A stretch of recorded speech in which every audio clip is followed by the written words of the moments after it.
Welcome back to The Breakdown with me, NLW. It's a daily podcast on macro, Bitcoin, and the big picture power shifts remaking our world. What's going on, guys? It is Thursday, July 6th, and today we are talking about BlackRock's Larry Fink giving a laser-eyed Bitcoin interview. Before we get into that, however, if you are enjoying The Breakdown, please go subscribe to it, give it a rating, give it a review, or if you want to dive deeper into the conversation, come join us on the Breakers Discord. You can find a link in the show notes or go to bit.ly/breakdownpod. All right, friends, today we have a fun one for you. It's really in many ways a continuation of the biggest news we've had in the last couple weeks, and as you'll see, what I think is the biggest news in some ways post-FTX. What I'm talking about is, of course, the BlackRock ETF filing. For as big a deal as people think this was, I think they're wrong, because I think it's a bigger deal. It is the Gandalf you shall not pass moment, stopping SBF from dragging the entire industry down the hole with him. And it's not so much a narrative moment, because the key narrative moment for Bitcoin post-FTX came during the banking crisis. While Bitcoin was doing well as all the banks shuttered and mainstream media picked it up that these things might be connected, this is instead a psychological moment. But I suppose before we get into all that, I should actually tell you guys what happened. On Wednesday night, BlackRock CEO Larry Fink gave a wide-ranging interview on Fox Business. Among the topics he covered were the toxicity of the ESG movement, the dramatic size of Biden's infrastructure stimulus, and the likelihood of more Fed rate hikes to come. Of course, for our little corner of the world, there was only one topic, and that was Bitcoin. Fink ratified what Bitcoiners have been saying for more than a decade at this point, that Bitcoin represents the digitization of gold.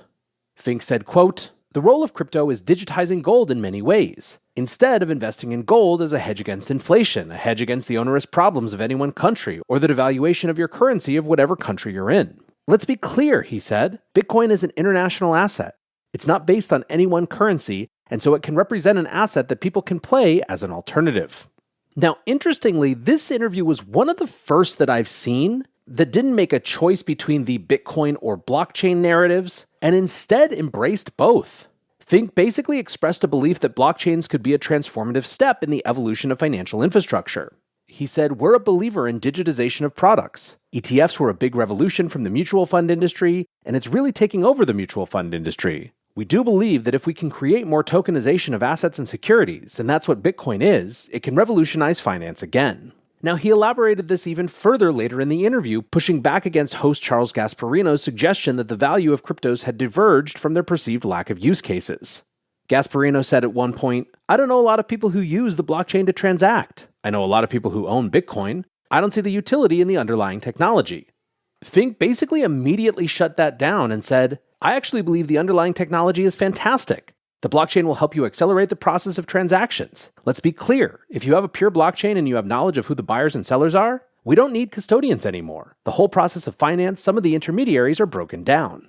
Now, at the same time, Fink acknowledged that there's still work to be done to achieve a financial system with fewer intermediaries. "We're not close to there, but it's an advancement of technology," he said. This represented a pretty dramatic rebuttal to the idea that Bitcoin has no use cases talking point. And I'm not even really capturing the tone. Fink basically laughed in the host's face for saying that.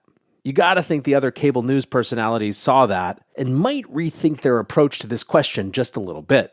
Now, if you've been in the Bitcoin space for a while, you might recognize just how much of a shift this new outlook on Bitcoin is for Larry. Back in October 2017, when Bitcoin was up 470% for the year and making new highs on a daily basis, Fink called the asset an index of money laundering, adding that Bitcoin just shows you how much demand for money laundering there is in the world. That's all it is. Now, Fink did indirectly speak to some of these previous comments, asserting that in the early days, Bitcoin's primary use case was illicit transactions. However, he suggested that as adoption has grown, the reasons to own and use Bitcoin have become more legitimate. Now, while Fink is prohibited from making specific comments about BlackRock's ETF application and its prospects for approval, he did comment that, quote, "We work really closely with our regulators, and we want to hear from the regulators. What are their issues, and can we fix those issues around that?" Speaking to the rationale behind offering a Bitcoin ETF, Fink said, quote, "What we're trying to do with crypto is make it more democratized with all of crypto to make it much cheaper for investors. Right now, the bid-ask spread for crypto is very expensive. It does erode a lot of the returns you speak about because it costs a lot of money to transact Bitcoin, and it costs a lot of money to get out of that. We hope our regulators look at these filings as a way to democratize crypto."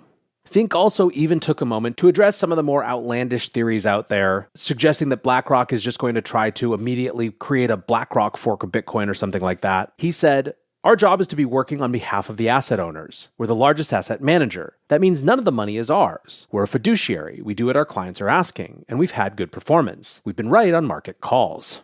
So there are a few things that stood out to me about this interview. First of all, the interview was on Fox. This was an exclusive interview that could have easily been done with Aaron Sorkin on Squawk Box or Bloomberg, but it wasn't. Remember, Fink is a major Democratic contributor in the US. The fact that he chose the right-aligned rather than the left-aligned media seems telling. What's more, as much as we're talking about the Bitcoin side of this interview, he was definitely there to publicly denounce ESG and criticize the hard left and hard right for politicizing energy policy. His big point was that we need fossil fuels at the moment while the world builds out renewables and carbon reduction tech. In fact, no one really picked up on it, but Fink said at one point that they were in the middle of a big deal with a major gas producer to work on sequestration. Obviously, it's getting a little too far ahead of ourselves at this point, but it's not crazy to see that sort of thinking leading to something like, financing of gas flare mining on a large scale. Anyways, the point was that there was a clear political motivation underlying this interview that was exhibit in where it happened. A second really interesting thing to me was this idea of Bitcoin being an international asset. This was in some ways a more sophisticated development of Paul Tudor Jones' great monetary inflation thesis. One of the things that has been confusing for some people about that thesis is that Bitcoin went down as inflation went up. Now, of course, there's a lot of nuance there, but I think that the biggest thing is that in a lot of ways, what we mean when we say that Bitcoin is a hedge against inflation is actually that Bitcoin is a hedge against debasement. Larry Fink made that point explicitly, and in a way that really undermines the "why do we need Bitcoin when we have Venmo" take. Lastly, I sort of mentioned this before, but the fact that tokenize everything was sitting right next to the Bitcoin narrative is really fascinating and marks something new. It seems likely to me that Fink recognizes that regulatory acceptance needs to happen on a large scale first before the US can really begin working on blockchain-based tokenization in the US, but it's probably hard for him to ignore the tokenization progress that's happened in the EU, Singapore, Hong Kong, etc. He didn't say it explicitly, but I wouldn't be surprised if Larry is thinking about what the world looks like if the US is stuck with the DTCC and other intermediaries taking a massive rent out of all financial transactions, while other jurisdictions are slinging around fractional securities on smart contract platforms for pennies. But if that's what I thought, what were other people in the community taking away from this interview? Well, one type of commentary was certainly the peevish annoyance from people who don't particularly like Bitcoin. Isabella Kaminsky from The Blind Spot wrote, "Masks off, turns out Larry Fink was a Bitcoin bro all along." There was of course also the pump my bags take.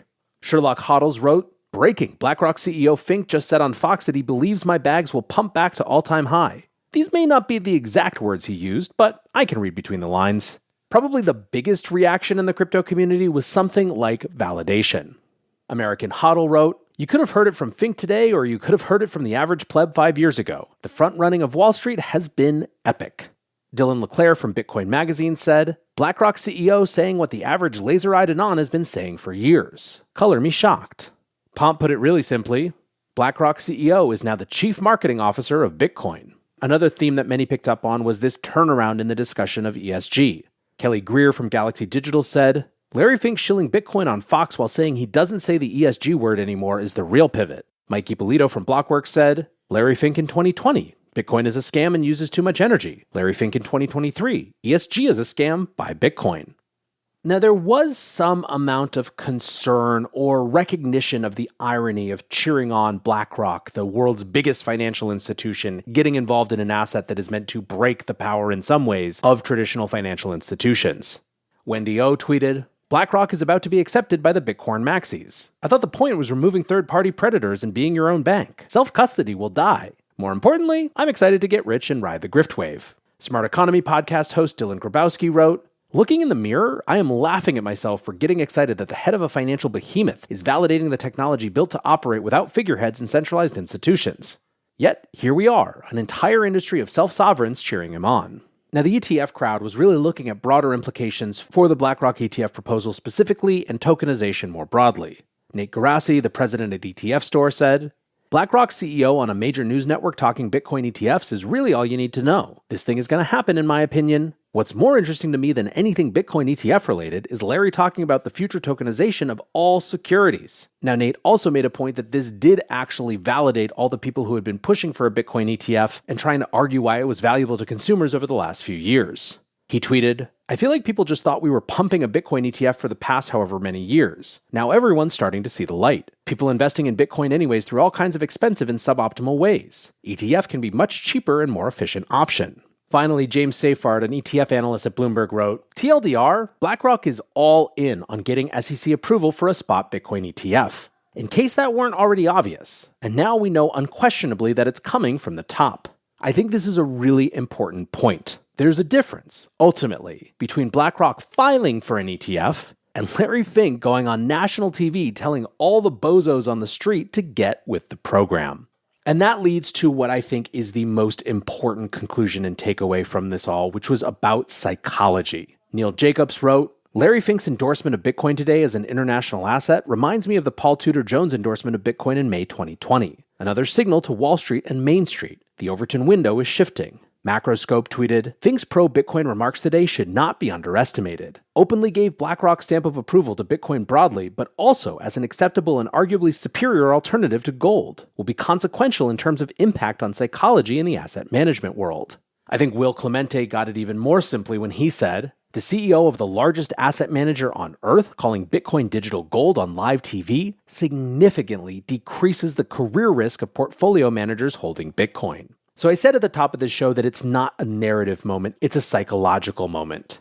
And what I mean by that is that this was in many ways a declaration with three audiences. The first is the crypto industry. As I pointed out, this is a validation of what so many of us have felt for so long.